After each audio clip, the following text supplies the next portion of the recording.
تو حضور پر جب سوال کی زیادتی کی گئی تو نبی کریم صلی اللہ علیہ وسلم جلال میں آ گئے اور ارشاد فرمانے لگے پوچھو مجھ سے جو پوچھنا چاہتے ہو. تو ایک شخص نے کہا یا رسول اللہ میرا باپ کون ہے؟ آپ نے ارشاد فرمایا تمہارا باپ حذیفہ ہے. پھر ایک دوسرا شخص کھڑا ہوا اور پوچھنے لگا یا رسول اللہ میرا باپ کون ہے؟ آپ صلی اللہ علیہ وسلم نے ارشاد فرمایا تمہارا باپ سالم ہے جو مولا جو شیبہ کا آزاد کرتا غلام ہے.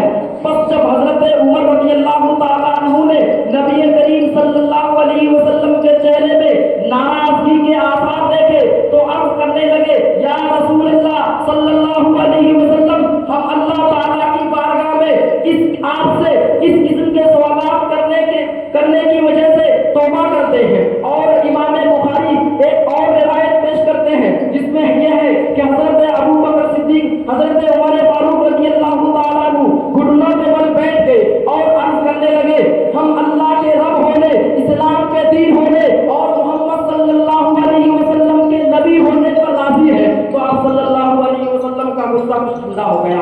علم غیب مصطفیٰ کے متعلق دوسری حدیث پاک سماعت فرمائے ان ابن عباس قال مر النبي صلی اللہ علیہ وسلم بقبرين فقال انهما لا يعذبان وما يعذبان في كبير اما احدهما فكان لا يستتر من البول واما الاخر فكان يمشي بالنميمه ثم اخذ جريده نقبه فشقها نصفين فغرز في كل قبر واحده. قالوا يا رسول الله لما فعلت هذا؟ قال لعله يخفف عنهما ما لم ييبسا. بخاری شریف جلد اول کتاب الوضو باب ما جاء في غسل البول صفحہ نمبر 35 حدیث نمبر 218. حضرت عبداللہ ابن عباس رضی اللہ تعالیٰ عنہ سے روایت ہے انہوں نے کہا نبی کریم صلی اللہ تعالیٰ علیہ وسلم دو قبروں کے پاس سے گزرے اور ارشاد فرمایا ان دونوں قبر والوں پر عذاب ہو رہا ہے اور عذاب کسی بڑے گناہ کی وجہ سے نہیں.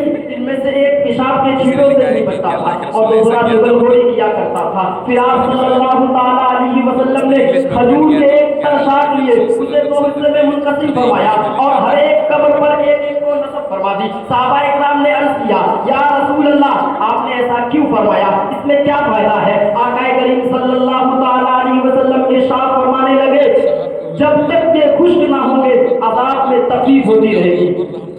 باب فضائل مسجد الاقصی. عن البراء قال لما قدم رسول الله صلى الله عليه وسلم المدينة صلى نحو بيت المقدس 16 شهرا أو 17 شهرا وكان يحب أن يوجه إلى المدينة فأنزل الله تعالى قد نرى تقلب وجهك في السماء فلنولينك قبلة ترضاها فوجه إلى الكعبة وصلى معه رجل الأسرى ثم خرج فمر على قوم من الأنصار فقال وهو يشهد أنه صلى مع رسول الله صلى الله عليه وسلم وأنه قد وجه إلى الكعبة فانحرفوا وهم ركوع في صلاة العصر. حوالہ سماعت فرمائے بخاری شریف جلد 2 کتاب و اخبار الاحاد باب ما جاء في اجازت خبر الواحد الصدوق الامین في اجازت خبر الواحد الصدوق في الاذان والصلاة والصوم والفرائض والاحکام. صفحہ نمبر 1077 حدیث نمبر 7252. حضرت براء رضی اللہ تعالیٰ عنہ سے روایت ہے انہوں نے کہا کہ نبی کریم صلی اللہ تعالیٰ علیہ وسلم جب ہجرت کر کے مدینہ تشریف لائے تو آپ نے 16 ماہ یا 17 ماہ بیت المقدس کی طرف رخ کر کے نماز پڑھی اور رسول اللہ صلی اللہ تعالیٰ علیہ وسلم کو پسند تھا کہ آپ کعبہ شریف کی طرف رخ کریں. تو اللہ تبارک و تعالیٰ نے یہ آیت کریمہ نازل فرمائی قد نرى تقلب وجهك في السماء فلنولينك قبلة ترضاها. تو پس نبی کریم صلی اللہ تعالیٰ علیہ وسلم کا رخ کعبہ شریف کی طرف کر دیا گیا. تو آپ صلی اللہ تعالیٰ علیہ وسلم اور آپ صلی اللہ تعالیٰ علیہ وسلم کے ساتھ ایک شخص نماز عصر پڑھی باجماعت نماز عصر پڑھی. پھر وہ نکلا اور انصار کی جماعت کے پاس سے انصار کی ایک ایسی جماعت کے پاس سے گزرا جو نماز عصر میں تھے نماز عصر پڑھ رہے تھے. تو وہ شخص گواہی دیتے ہوئے کہا کہ میں نے رسول اللہ صلی اللہ تعالیٰ علیہ وسلم کے ساتھ نماز عصر پڑھی ہے. آپ کا رخ کعبہ شریف کی طرف کر دیا گیا ہے. آپ کا چہرہ کعبہ شریف کی طرف پھیر دیا گیا ہے. طرف اپنے رخ کو پھیر لیا عصر کی نماز میں جماعت کی حالت میں. فضیلت بیت المقدس کے متعلق دوسری حدیث پاک سماعت فرمائیں. باب تحریم الظلم والعدوان کو سنائیے. عن عبد الله بن عمر ان رسول الله صلى الله عليه وسلم قال رتبت امرأة في هجرة حبستها حتى ماتت جوعا فدخلت عليها النار. قال فقال والله اعلم لا انتها ولا سقيتها حين حبستها ولا انت ارسلتها فاكلت من خشاش الارض. بخاری شریف جلد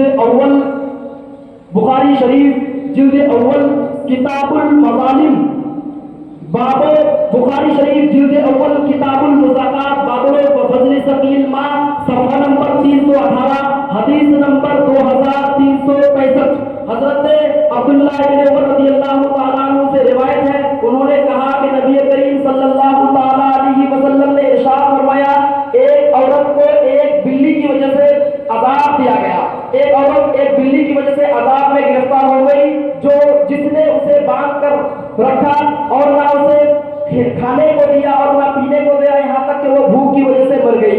تو رسول کریم صلی اللہ تعالیٰ علیہ وسلم نے ارشاد فرمایا کہ اللہ تبارک و تعالیٰ اس سے فرمائے گا اور اللہ تعالیٰ خوب جانتا ہے کہ جب تم نے اسے قید کر کے رکھا, نہ تو کھانے کو نہ دیا اور نہ پینے کو دیا اور نہ تم نے اسے چھوڑ دیا کہ وہ زمین کے کیڑے مکوڑے کھا لیتی. دوسری حدیث سے پاک سماعت فرمائے. ان ابی ہریرہ قال قال رسول اللہ صلی اللہ علیہ وسلم ثلاث دعوات مستجابۃ لا شک فیہن دعوۃ المظلوم ودعوۃ المسافر ودعوۃ الوالد علی ولدہ. ترمذی شریف جلد 2 ابواب البر والصلۃ باب ما جاء فی دعوۃ الوالدین صفحہ نمبر 12. حضرت ابو ہریرہ رضی اللہ تعالیٰ عنہ سے روایت ہے, انہوں نے کہا کہ نبی کریم صلی اللہ تعالیٰ علیہ وسلم نے ارشاد فرمایا 3 اشخاص ایسے ہیں, 3 دعائیں بلا شک و شبہ مقبول ہے. یعنی 3 قسم کے لوگوں کی دعائیں مقبول ہیں. ایک مظلوم کی دعا, مسافر کی دعا اور والد کی اپنے اولاد کے حق میں کی گئی دعا. السلام